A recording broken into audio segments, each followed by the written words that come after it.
நந்தி பற்றிய சுவையான தகவல்கள். நந்தி தேவரை எப்படி வணங்க வேண்டும்?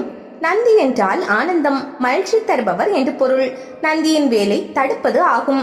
அதாவது இவர் அனுமதி பெறாமல் ஈசன் உறையும் இடங்களுக்குள் யாராலும் செல்ல இயலாது. நந்தி அனுமதி கிடைத்தால்தான் ஈசன் அருளை பெற முடியும். எனவேதான் முக்கிய சம்பவங்களின் போது யாராவது தடுத்தால் என்னை இவன் நந்தி மாதிரி தடுக்கிறான் என்று சொல்லும் வழக்கம் ஏற்பட்டது. பிரதோஷ காலங்களில் நந்தியை தவறாமல் வழிபடுபவர்களுக்கு அருள் வரம் தரும் பேறு கிடைக்கும் என்பது ஐதீகம். நந்தி தேவர் சிவபெருமானுக்கு பூஜை செய்யும் அற்புத காட்சி ஒன்று நாகை மாவட்டம் ஆத்தூர் மந்தாரவனேஸ்வரர் கோவிலில் உள்ளது. சென்னை சிந்தாதிரிப்பேட்டையில் உள்ள ஆதிபுரீஸ்வரர் கோவிலில் பிரம்மாண்ட அதிகார நந்தி வாகனம் உள்ளது. ஆந்திர மாநிலம் லேவாட்சியில் உள்ள கருங்கல்லில் வடிக்கப்பட்ட நந்தியே இந்தியாவில் உள்ள கல் நந்திகளில் பெரிய நந்தியாம். தமிழ்நாடு மக்களுக்கு நந்தி என்றதும் தஞ்சை பெரிய கோவில் நந்திதான் நினைவுக்கு வரும். இந்த நந்தி ஒரே கல்லால் ஆனது. மதுரை ஆவணி மூல வீதியில் மாக்காளை எனப்படும் சுதையால் அமைக்கப்பட்ட பிரம்மாண்ட நந்தி உள்ளது. இத்தகைய மாக்காளை நந்திகளை நெல்லை, சுசீந்திரம், ராமேஸ்வரம், திருவிடைமருதூர் ஆலயங்களிலும் காணலாம். திருவண்ணாமலை கிரிவலப்பாதையில் ஜோதி நந்தி உள்ளது. இந்த நந்தி முன் தீபமேற்றி வலம் வந்து மலையை நோக்கி வழிபடுவதை பக்தர்கள் வழக்கத்தில் கொண்டுள்ளனர். திருவண்ணாமலை கிரிவலப்பாதையில் குறிப்பிட்ட ஒரு இடத்திலிருந்து பார்த்தால் மலையானது நந்தி ஒன்று படுத்திருப்பது போன்ற தோற்றத்தில் காட்சி தரும். அந்த இடத்தை நந்தி முக தரிசனம் என்கிறார்கள். மைசூர் சாமுண்டி மலை மீதுள்ள நந்தி கண்கவர் அழகான நந்தி ஆகும். இது சுற்றுலா பயணிகளை கவரும் வகையில் அமைக்கப்பட்டுள்ளது. கேரள மாநிலம் வைக்கத்தில் மகாதேவ ஆலயம் உள்ளது. அங்கு 4 மூலைகளிலும் நந்தி வைக்கப்பட்டுள்ளது. மராட்டிய மாநிலம் பூனேயில் உள்ள நந்திக்கு கருவறை நந்தி என்று பெயர். திருவாரூர் தியாகராஜர் கோவிலில் சன்னதியில் ஈசனை ஆச்சரியத்துடன் பார்த்தபடி எழுந்து நிற்கும் நிலையில் நந்தி உள்ளது. இந்த நந்தியை வழிபட்டால் செய்த பாவங்கள் எல்லாம் தொலைந்து போகும் என்பது நம்பிக்கை. திருமந்திரம் என்னும் நூலை எழுதிய திருமூலருக்கு குருவாக நந்தி திகழ்ந்தார். திருமூலருக்கு நந்தி பெருமான் தான் 9 வேத ஆகமங்களை விளக்கி அருளியதாக புராணங்களில் குறிப்பிடப்பட்டுள்ளது. சனகர், சனந்தர், சனாதனர், சனத்குமாரர், பதஞ்சலி, சிவயோக மாமுனி, வியாக்கிரமர், திருமூலர் ஆகிய 8 பேரும் நந்தி பெருமானின் மாணவர்களாவார். கர்நாடக மாநிலம் கோலார் மாவட்டத்தில் நந்தி துர்கா மலையே பரவலாக நந்திமலை என்று அழைக்கப்படுகிறது. நந்திமலையே பெண்ணாறு, பாலாறு, பொன்னையாறு ஆகிய ஆறுகளின் புறப்பிடமாக கருதப்படுகிறது. கடல் மட்டத்திலிருந்து 1500 அடி உயரத்தில் இருக்கின்றது. 1000 வருடத்து பழமை வாய்ந்த நந்தி கோவிலால் நந்திமலை என்ற பெயர் பெற்றது. நந்திகேஸ்வரரின் வரலாற்றை லிங்க புராணம் கூறுகிறது. பிறப்பில் எம்பெருமானாகிய சிவபெருமானே நந்திகேஸ்வரராக பிறந்து கணங்களின் தலைவரானார் என்பது புராண மரபு. இந்திய வரலாற்றை ஆராய்ந்தால் தத்துவம், யோகம், நாட்டியம், இசை, ஆயுர்வேதம், அஸ்வவேதம், காமவேதம் முதலிய பல்வேறு சாத்திரங்களை தோற்றி வைத்தவராக நந்திகேஸ்வரர் என்ற முனிவர் வாழ்ந்திருக்கிறார் என அறியலாம்.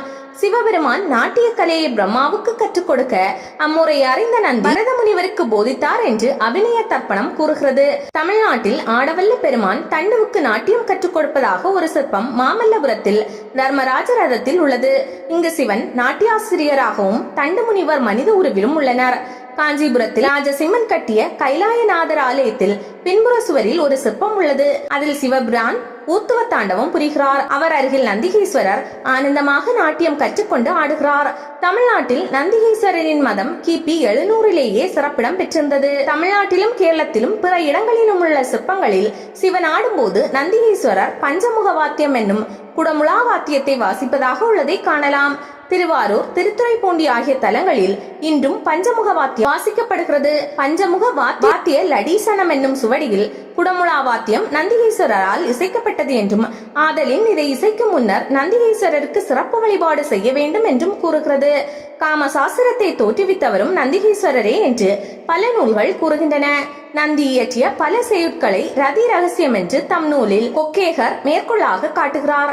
ஆகம சாஸ்திரங்களையும் சைவ சித்தாந்த தத்துவங்களையும் சிவபெருமானிடம் அறிந்து உலகுக்கு போதித்தவர் நந்திகேஸ்வரரே. சைவ மரபில் தலையாயது சிவஞான வேதம் என்னும் நூல். இதை நந்திகேஸ்வரரே முதலில் போதித்தார். சிவாலயங்களில் துவாரபாலர் இருவரில் தலையில் சூலம் தரித்து நிற்பவர் நந்திகேஸ்வரர் ஆவார். சிதம்பரம் நடராஜ பெருமானின் கோயிலில் 4 கோபுரங்களிலும் அதிகார நந்தியின் உருவத்தை காணலாம். நந்திகேஸ்வரரின் மறு அவதாரமாக அனுமன் கருதப்படுகிறார். சில சிவாலயங்களில் நந்திக்கு பதிலாக குரங்கு துவார பாலகனாக திகழ்வதை காணலாம். எவ்வாறு சிவ தத்துவத்தை நந்தி வாயிலாக பரமன் போதித்தாரோ அதே போல ராம தத்துவம் அனுமன் வாயிலாக போதிக்கப்பட்டது. தானும் நந்தியும் வேறல்ல, ஒருவரே என்று சிவபெருமான் நந்தி புராணத்தில் கூறுகிறார். நந்தியை தொழுவது சிவபெருமானை தொழுவதாகும். முனிவர்களுக்கும் சித்தர்களுக்கும் யோகிகளுக்கும் நந்தி தேவரே ஆதிக்குரு. நந்தி என்ற வார்த்தையுடன் ஆ சேரும்போது ஆனந்தி என்ற பொருள் தருகிறது. நீயும் ஆனந்தமாக இரு, பிறரையும் ஆனந்தமாக வைத்திரு என்று சிவபெருமான் நந்திக்கு அளித்த வரம் இது. நந்தியை தொழாமல் சிவபெருமானை தொழ முடியாது. ஆலயத்தில் நந்தியை மட்டுமே தொழுதுவிட்டு திரும்பி விட்டால் கூட சிவபெருமானை வணங்கியதன் முழு பலனும் கிட்டும். ஆலயங்களை காவல் காக்கும் அதிகாரமும் நந்திக்கே உரியது என்பது தெளிவாகிறது. இதன் அடையாளமாக தான் திருக்கோவில்களின் மதில் சுவர்களில் நந்தியின் திருவுருவை அமைத்துள்ளனர். நந்தி தேவருக்கு சிவபெருமானை போலவே நெற்றிக்கண்ணும் 4 புஜங்களும், கையில் பிரம்பும் உடைவாளும், 2 புஜங்களில் மான்மழுவும் உண்டு. மானும் மழுவும் வேதத்தை குறிக்கிறது, மழு வீரத்தை அல்லது ஆண்மையை குறிக்கிறது எனவும் கூறுவர். நந்திக்கு இவ்வுலகத்தின் எதையும் தண்டிக்கவும் கண்டிக்கவும் அதிகாரம் வழங்கியுள்ளான் பரமேஸ்வரன். நந்தியின் அருள் இருந்தால்தான் மனிதர்களுக்கு மட்டுமின்றி தேவர்களுக்கும் முக்தி கிடைக்கும். அதனாலேயே தேவர்களும் நந்தி தேவரை போற்றி துதிக்கின்றனர். எல்லா உயிர்களையும் ஒரு காலத்தில் ஓய்வுபடுத்துதல் மகா சங்காரம் எனப்படும். இந்த அதிகாரத்தை சிவபெருமான் நந்தி தேவருக்கு வழங்கியிருக்கிறார். நந்தி தேவருக்கு ருத்ரன் என்ற பெயரும் உண்டு. ருத் என்பது துக்கம், ரன் என்பது ஓட்டுகிறவன். துக்கத்தை ஓட்டுகிறவன் என்பதே ருத்ரன். தூயவன், சைலாதி எனவும் நந்தியை அழைப்பர். மாலங்கன், இந்திரன், சோமன், பிரம்மன், ருத்ரன், கந்துரு, காலாங்கி, கஞ்சமாலையன் போன்ற தேவர்களுக்கெல்லாம் நந்தியை குருவாக கொண்டு வேதம் கற்றவர்கள் ஆவார். பிரவர்த்தி என்ற சேர்க்கையை விட்டு நிவிருத்தி என்ற விலகலை தேர்ந்தெடுப்பது ஞானத்தின் மார்க்கம். இதை கற்றுக் கொடுத்தவர் நந்தி தேவரே. இவர் வழிவந்தவர்களே மெய்கண்ட சந்தானத்தின் குரு பரம்பரை என்றழைக்கப்படுகிறார்கள். சிவபெருமானின் முக்கண்ணின் பார்வைக்கு எதிரில் நிற்க நந்தி தேவரை தவிர வேறு யாராலும் இயலாது. இது சிவபெருமானே நந்தி தேவருக்கு அளித்த வரமாகும்.